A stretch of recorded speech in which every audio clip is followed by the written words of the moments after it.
اللہم صلی علی محمد و علی آل محمد وبارک وسلم۔ دوستو، روحانیت کا سفر ہم کیسے طے کر سکتے ہیں؟ اس معاملے میں کون ہے جو ہماری رہنمائی کرے گا؟ ہماری رہنمائی کرتا ہے قرآن، احادیث رسول صلی اللہ علیہ وسلم، اہل بیت کی زندگی اور نیک لوگوں کی زندگی۔ دراصل پاکستان کی جو 25 یا 24 کروڑ عوام جو ہے، یہ آدھی تو روحانیت سکھانے پہ لگی ہوئی ہے، آدھی روحانیت سیکھنے پہ لگی ہوئی ہے۔ میں سمجھتا ہوں جتنے ورد وظیفے ہمارے معاشرے میں پڑھے جا رہے ہیں یا پڑھائے جا رہے ہیں، اس کے بعد بھی ہم پریشان ہیں، تو اس کی وجہ کیا ہے؟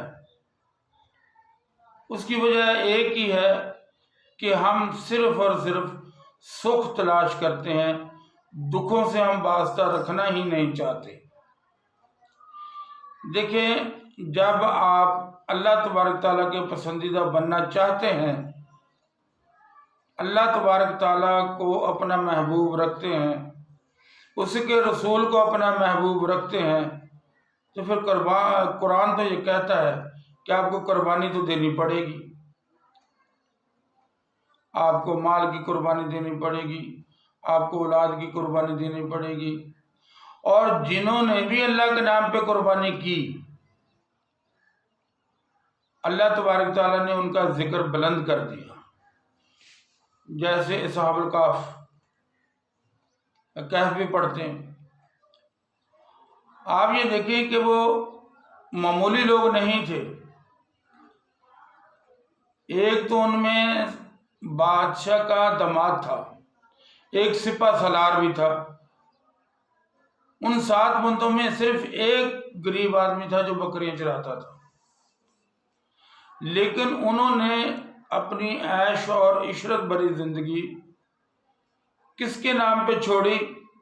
اللہ کے نام پہ۔ تکلیفیں کس کے نام پہ اٹھائیں؟ اللہ کے نام پہ۔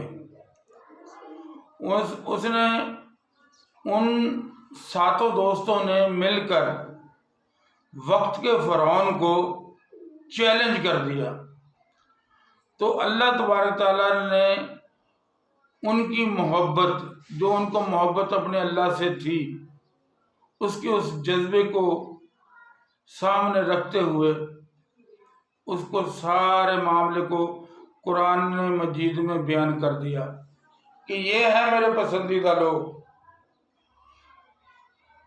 کیونکہ جو اللہ تبارک تعالیٰ کا کسی کو شریک نہیں سمجھتے اور اللہ تبارک تعالیٰ ہی کو سب کچھ سمجھتے ہیں، ایسا ہو نہیں سکتا کہ پھر اس کے اوپر تکلیف نہ آئے۔ تکلیف تو آئے گی۔ ہم کیوں ناکام ہیں روحانیت میں؟ کہ ہم سکھ ہی سکھ چاہتے ہیں، ہمیں تو انگلی بھی کٹوانا گوارا نہیں ہے۔ پاکستان کی آدھی عوام عملیات سیکھنے پہ لگی ہوئی ہے، آدھی عوام عملیات سکھانے پہ لگی ہوئی ہے۔ آپ دل پہ ہاتھ رکھ کے مجھے یہ بتائیں، بہت سے لوگ اس پہ بھی کام کر رہے ہیں جو خالصتاً اللہ کی محبت کے لیے کام کرتے ہیں، وہ کتنے ہیں؟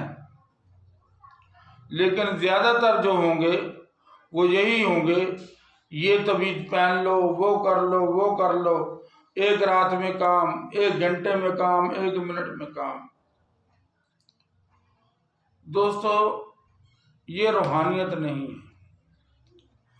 روحانیت اس چیز کا نام ہے کہ آپ کو یہ یقین کامل ہو کہ جس نے مجھے تکلیف دی ہے وہی مجھے راحت بھی دے گا، جیسا کہ قرآن مجید میں ہے فَإِنَّ مَعَ الْعُسْرِ يُسْرًا إِنَّ مَعَ الْعُسْرِ يُسْرًا۔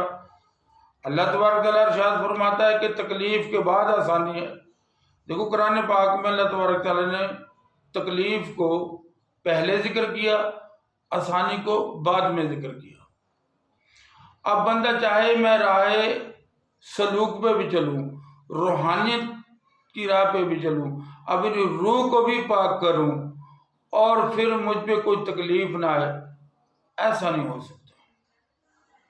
کیونکہ حضور نبی کریم صلی اللہ علیہ وسلم کا 40 سالہ دور مکے کا ایک طرف رکھ لیں، اور جس دن آپ نے اعلان نبوت فرمایا اس کے بعد کے حالات کو آپ دوسری طرف رکھ لیں۔ حضور نبی کریم صلی اللہ علیہ وسلم نے اہل مکہ کو اکٹھا کیا اور پہاڑی پہ چڑھ گئے، اور آپ نے فرمایا اگر یہ میں کہوں کہ اس پہاڑی کی اس طرف دشمن کی فوجیں جو ہیں وہ تیار بیٹھی ہیں اور مکے والوں اپنا دفاع کرنے کے لیے تیار ہو جاؤ، تو تم لوگ کیا کہتے ہیں؟ روایتوں میں آتا ہے کہ ابو جہل جو تھا وہ پہاڑی پہ چڑھا، اس نے دوسری طرف دیکھا، اسے کچھ چیز نظر نہ آئی، اس نے کہا یا محمد صلی اللہ علیہ وسلم کہ بے شک ہماری آنکھیں دھوکہ کھا سکتی ہیں، لیکن اگر آپ کہہ رہے ہیں کہ پہاڑی کی اس طرف دشمن کی فوجیں ہیں سو ہیں، تو آپ نے فرمایا جیسے آپ کو فوج نظر نہیں آتی میری کہی ہوئی بات پہ یقین ہے، ایسے ہی مجھ پہ یقین کرو کہ میں اللہ کا نبی ہوں، اور کلمہ پڑھو، اللہ کا کسی کو شریک نہ ٹھہراؤ، اور میں اللہ کا رسول ہوں۔ اب جیسے ہی آقا دو جہاں نے یہ بات کی، جو لوگ 1 منٹ پہلے آپ کی تعریفوں کے پل باندھ رہے تھے وہی لوگ آپ کے مخالف ہو گئے، اور پھر کیا کیا تکلیفیں نہیں اٹھائیں۔ تو دوستو اپنے نبی سے سیکھیں، اہل بیت سے سیکھیں کہ جب آپ نے اللہ کو اپنا دوست رکھنا ہے تو پھر غریبی سے نہ گھبرائیں، چھوٹی موٹی تکلیفوں سے نہ گھبرائیں۔ اللہ تبارک تعالیٰ کسی بھی بندے کو اتنی تکلیف نہیں دیتا جو اس کی برداشت سے باہر ہو، کیونکہ اگر تکلیف اسلام کی دیکھنی ہے تو پھر تو زندگی ختم ہو جائے گی۔ جو میرے نبی پہ تکلیفیں آئیں ان کو بیان کرتے کرتے میری زندگی ختم ہو جائے گی، لیکن وہ تکلیفیں نہیں بیان ہو سکتی جو میرے نبی نے برداشت کی ہیں۔ ہم یہ چاہتے ہیں کہ ہم روحانیت کا سفر بھی کریں اور ہمیں کوئی تکلیف بھی نہ ہو، یہ نہیں ہو سکتا۔ تکلیفیں بھی آئیں گی، پریشانیاں بھی آئیں گی، آپ نے دیکھنا کس طرف ہے، رسول اللہ کی طرف دیکھنا کہ ہمارے رسول کا اس تکلیف میں طرز عمل کیا تھا اور ہمارا کیا ہونا چاہیے۔ اس وقت تک ہم کامیاب ہو ہی نہیں سکتے جب تک ہم اپنے نبی کی زندگی کو کاپی نہیں کریں گے۔ کامیابی کے لیے سب سے جو عظیم شخصیت ہے جس کی ہم کاپی کر سکتے ہیں وہ ہے ہمارا نبی، ورنہ پڑھنے والے، پڑھانے والے، درس دینے والے بہت ہیں، لیکن سچی بات ہے کامیاب لوگ نظر نہیں آتے۔ آج کامیابی کا نام گاڑی، بنگلہ، بینک بیلنس یہ نہیں ہے۔ کامیابی یہ ہے کہ بندہ اللہ کی بارگاہ میں ہاتھ اٹھائے اور اللہ تبارک تعالیٰ اس کے ہاتھوں کو خالی نہ لوٹائے۔ کامیابی یہ ہے کہ انسان اپنے سوا سب کو اچھا جانے۔ کامیابی یہ ہے کہ انسان دوسروں کے لیے جیے، دوسروں کے لیے مرے، یعنی کہ دوسروں کی خدمت کرے۔ یہ جو زندگی بطور امانت اللہ تبارک تعالیٰ نے مجھے دی ہے، آپ کو دی ہے، اسے صحیح راستے پہ خرچ کرے۔ روحانی ترقی اسی وقت ہو سکتی ہے جب ہم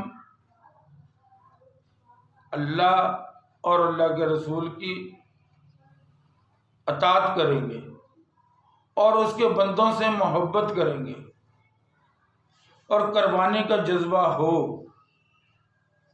قربانی کیا ہے؟ جب ہم ہر عید پہ جانور ذبح کرتے ہیں، آپ بھی قربانی دیتے ہیں اور سارے دوست بھی قربانی دیتے ہیں۔ اللہ تبارک تعالیٰ قربانی کا اصل مقصد کیا ہے؟ جب ایک انسان ایک جانور کے گلے پہ چھری چلاتا ہے تو اس کے یہ ذہن میں بات ہونی چاہیے کہ اے اللہ، یہ جو چھری آج میں نے اس جانور کے گلے پہ چلائی ہے،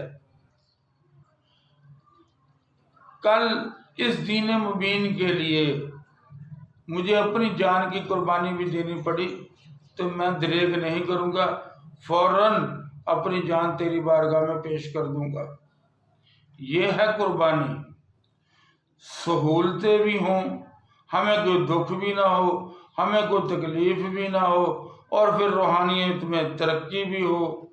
یہ اللہ اپنا خصوصی فضل کرے تو اس کے لیے بہت خاص بات ہے اس شخص کے اوپر، لیکن عمومی طور پہ یہ دیکھا گیا ہے فَإِنَّ مَعَ الْعُسْرِ يُسْرًا إِنَّ مَعَ الْعُسْرِ يُسْرًا، کہ تکلیف کے بعد آسانی ہے، لہذا روحانیت کی تکلیفوں کو برداشت کریں۔ اس سے اللہ تبارک تعالیٰ آپ کے مقامات بڑھائے گا اور آپ کے لیے روز معاشر آسانیاں پیدا کرے گا، قبر میں بھی آسانیاں پیدا کرے گا۔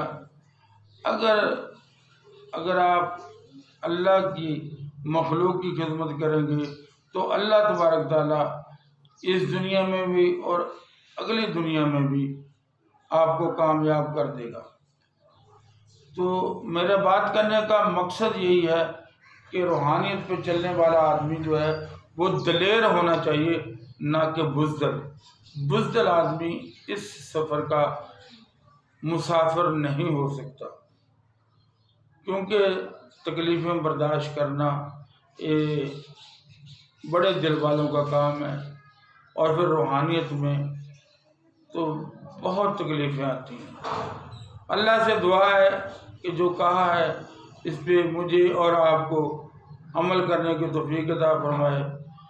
ہم جب تک زندہ رہیں اللہ کے لیے جئیں، موت آئے تو اللہ کے نام پہ آئے۔ السلام علیکم۔